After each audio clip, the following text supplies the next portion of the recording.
This is Pet Life Radio. Let's talk pets.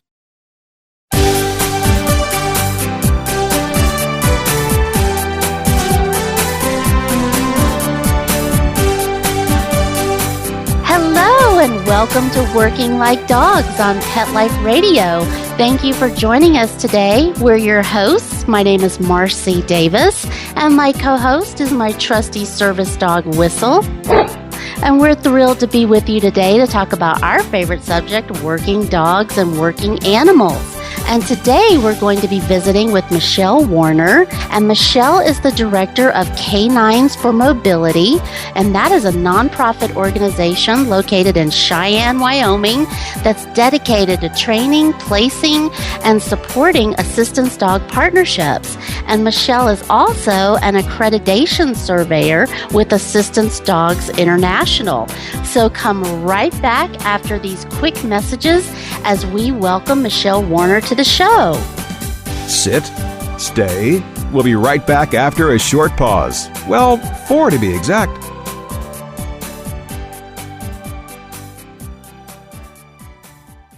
Nature at its best is nature at its simplest. At Red Barn, we've kept it simple for 20 years by concentrating on single-ingredient natural dog treats. Because Mother Nature's actually pretty good at this.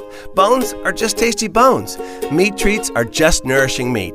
It's nature at its simplest. Look at the label. We want you to. Red Barn Natural Treats. Simply the best. Find it in your local pet specialty store. Try our slow-roasted, natural meaty bones. Let's talk pets on PetLifeRadio.com.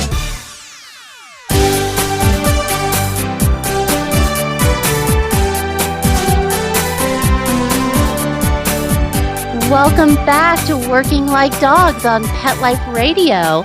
I'm so excited to welcome Michelle Woerner to the show today. Hello, Michelle, and welcome. Hello, and thank you for having me. Yeah, we're so excited that you could be here. It seems like we're always talking to programs on the East Coast, so I'm so excited to have a assistance dog program in Cheyenne, Wyoming. We have been very well welcomed in this part of the country. Everyone was very glad to have service dogs this close to them. Yeah, well, tell us about your program. When was it established? K9s for Mobility was incorporated in March of 2012, and I had been working for another organization for 14 years in Kansas, and it was time to start an organization that I could try some of the things I've been wanting to try and take a little bit different approach to service dog training and placement. And so a group of individuals that I had been very close to throughout the years of my career supported me and helped me start this organization in Cheyenne. And one of those families has been in Cheyenne their whole life and has a lot of contacts, a lot of supportive people in the community that also have a lot of money and willing to help start up a nonprofit like K9s for Mobility. Wow, that's awesome. You couldn't have asked for more than that. Wow. Yes. We're very excited. The main thing that I wanted for K9s for Mobility was to be able to make placements with individuals on a one-on-one basis. So sometimes these individuals happen to not qualify to maybe attend a larger service dog organization because of some of their multiple disabilities or not being able to travel or things like that. And so we train the dogs and then take the dogs to the person. We live with that person, and we even go to work if they want to keep working while we're placing the dog. We go to, if it's a child, we go to school with them. We do everything that's in their normal routine, and the dogs get used to their normal routine instead of having them come to us and then go back home and deal with their real life situations. So that's been very, very successful. It's been a lot less stressful on the dogs and on the people who, of course, have a physical disability anyways that can be stressful. And it's a lot less fatiguing this way for them. Well, tell us, what kinds of assistance dogs do you train and place? Are they service dogs? What types of tasks can they perform?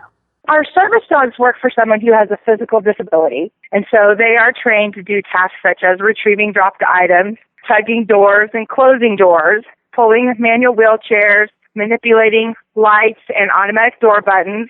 We also train dogs to provide a counterbalance stability for someone so that they can continue walking with the help of the dog, and of course bracing for transfers and stairs. Cool.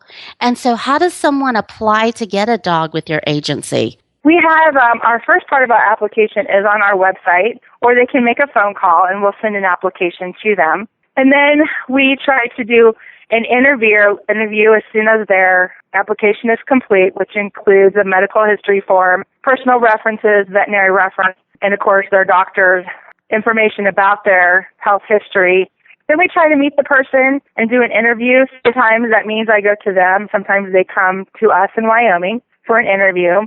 And then once we decide that we can meet their needs, then the search for the right dog begins, whether it's one of the puppies we have being raised in our puppy homes, or if it's a shelter or rescue dog, which has been a very successful program at K9s for Ability. We locate that dog, get that dog started in training, and then usually about halfway through that dog's training, we take that dog and go do a home visit to that person's home to make sure that their personalities match, their sizes match, things like that. And that also gives me an opportunity to see their home environment, make any suggestions that I think need to be changed in order to provide a safe environment for the dog. And then once the training is complete, then we schedule the placement and I go and I live with the person while they're learning how to work with their dog. Wow. How long do you live with them? Usually it's 8 to 12 days, depending on if they've had a dog before or not. Well, that's awesome. Well, it sounds like you really customize your dogs to an individual. Yes, it's very much customized. We get to know the person, and then we find the dog or what puppy that's coming up, determining if that dog is going to meet that person's needs. And it's really important to us that not only does the dog love to do the skills that the person needs them to do, but the dog has the right personality. So if the person is a real go-getter and goes out a lot, we need a dog who likes to go. And on the other side, if the person is kind of a homebody, we want a dog that's okay with being at home. It's not going to be climbing walls. Right, right. That's so important. Well, tell us about your shelter rescue dog program. How does that work? Well, that was something I really wanted to try with K9s for Ability that I had never done before. And living in Cheyenne, we have two very wonderful places that we're able to acquire our dogs from. One is the Cheyenne Animal Shelter, and one is Black Dog Animal Rescue. And so we have a very nice relationship with both of those organizations, and we have went in and worked with their staff members in order to let them know what I'm looking for so that when these dogs do arrive in their program, they contact us so that I can come evaluate the dog. Usually the dog is a year or so of age. I've looked at lab mixes. I now have an Anatolian Shepherd mix in training, which was kind of a surprise for me, but she's turned out to be really, really talented. And I think she thinks she's a lab. So I usually take those dogs, I go evaluate the dogs, and then I bring them to our facility, and they go through a 30-day evaluation period to temperament test them and health test them, take them out public, see what they're like. We x-ray the hips, we get the eyes certified, get them around kids, other dogs, cats, everything we can do. And then if we decide that, they can make the program, we usually put them into a puppy training home, which is someone who's going to volunteer to socialize that dog for like 3 months. So it's kind of like a puppy raiser, except for it's not really a puppy. It's already probably a 60-pound dog. And so they teach the dog the house manners and how to go into a kennel nicely and be quiet, how to go out into public, how to ride in a car nicely. And then once that dog's been socialized, then they're returned to us at the facility, and then I start training their service dog skills. Okay, right perfect. Now, 50% of our placements are shelter and rescue dogs. Oh, I love that. That's so wonderful. That's it just maximizes the contribution that you're making, not only to the individual with a disability, but to this dog that might not have another life otherwise. That is just so awesome and awe-inspiring. I just love it when people use shelter and rescue dogs. That's so great. Well, and so you talked about the puppy training home. So where do your other puppies come from? Do you guys breed them? K9s for Ability does not have a breeding program, simply because the only trainer, I can't train a whole litter of puppies all at the same time when they would reach that maturity age. So we have relied on building a relationship with other breeders that have the types of dogs we'd like to train.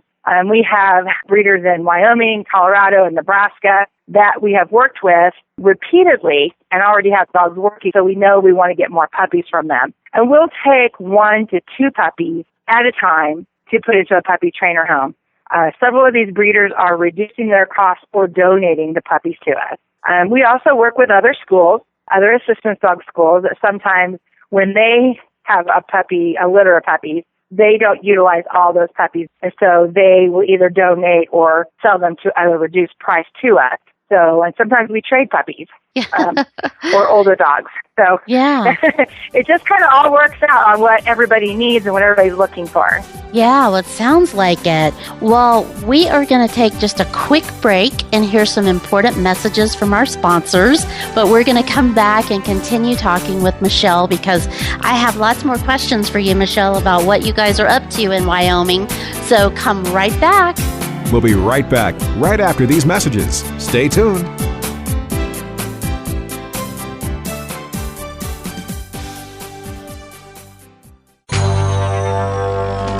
It's DesignerPetSweaters.com. Hand-knitted designer sweaters for your precious pup or cool cat. Beautiful couture patterns for your pets, including custom-knitted formal wear, casual wear, yachting, and even sports-themed. Many designer pet sweaters include feathered tammy hats, top hats, and a lot of sparkle. Each sweater includes leg loops, front paw sleeves, and leash opening. Visit DesignerPetSweaters.com to order your 4-legged fashions today. Your pets will stay warm for the winter and be runway ready. Large or small, we fit them all. DesignerPetSweaters.com.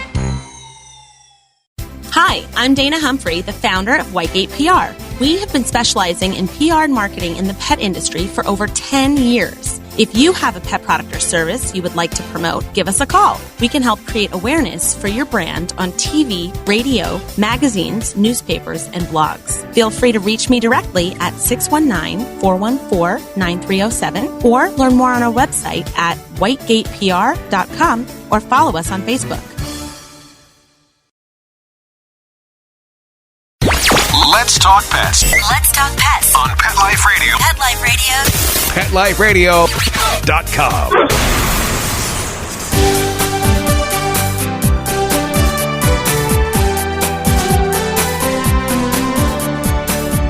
Welcome back to Working Like Dogs on Pet Life Radio, and we're visiting today with Michelle Woerner from K9s for Mobility. And Michelle, before the break, you were telling us about your awesome dog rescue, the shelter rescue dog program, and about your puppy program. So tell us, how do people become a volunteer puppy raiser or you have a puppy training home? Most of our volunteers are people who had dogs before. They love dogs, and a lot of them have had labs. It's important that if you're going to raise a lab, kind of know what to expect, because labs are kind of exuberant, very good chewers, not always on the appropriate thing. So our families usually come to us because they've had dogs before and they've lost a dog, or one of their dogs is getting older, or our families are very, very different. Some have 3 to 5 kids, some are single homes, some are parents who are empty nesters. So a lot of puppy raisers are very busy people. And we actually love putting our dogs into this kind of environment because then the dogs learn early on about good stress and routines and chaos. Yes. And so, that's going to be a part of their life as a service dog. Yes, it is. I know. I love it. So we like them to go to ball games. Yes. I love it when my puppy raisers are workaholics. That makes my life much easier when my dog is trained to lay in an office environment for a while. That's a really good thing. Yeah, that's probably one of the hardest things to teach dogs is to lay still and do nothing because it's boring. Yeah. And they're so smart and they're such good problem solvers. So, yeah, that is a very good skill for them to learn as puppies, going out to restaurants and going to church and things like that. Yeah, absolutely. And being exposed to public transportation and all of those social things that we all find ourselves in those experiences. And I'm always amazed at how well these trained assistance dogs do in those highly stressful situations. Our puppy raisers are from all over. They don't have to be here in Wyoming. We have them in Colorado and Kansas and Nebraska. And what we do is we just ask that the person comes to get the puppy, and then they turn in a monthly report with a picture and all their vet receipts. And they also have to send me pictures once a week to post on Facebook, because we have a really active Facebook page so that everybody can see what our puppies and our dogs are doing. Then at the end of a year, then they have to bring the puppy back. Those that are more local, I tend to work with more often. Those that are further away are my more experienced puppy raisers, and they've done this like 6-7 times. Yeah, yeah. And they kind of group together and work together. That's so nice. Yeah. Well, tell us, because you guys do an owner-assisted assistance dog training program, right? Which is I know I get so many questions from our listeners about how can they train a dog that they already have to be their assistance dog. So tell us about that, Michelle. Yes, that was another big talking point for K9s for mobility. Not a lot of assistance dog schools are able to offer this kind of program, but more are getting into it. Assistance Dogs International is just set ethics and standards that are in the accreditation process for schools that have an owner-trained program. And so what we've done is we have manuals and we have evaluation forms that the person who wants to train their own assistance dog has to complete all of those evaluations and applications, just like someone applying for one of our service dogs. And then they have to have completed their CGC. They have to be over a year old. And then we schedule an interview with that person. At this point, our owner-trained program is only working for local people in Colorado and Wyoming and Nebraska, just because I like to meet with them at least once a month, sometimes twice a month, to evaluate the dog and how they're doing with their training. So that would be very expensive for someone to travel much further than that if they weren't close by. Yeah. What is we CGC? have different, the K9 Good Citizen. Okay, cool. Thank you. Just for all of us to know what that is. Yes. Yeah, well, I see what you mean that's still a pretty large area, Colorado, Nebraska, and Wyoming, that people can get to you. So that's good, at least in that tri-state area.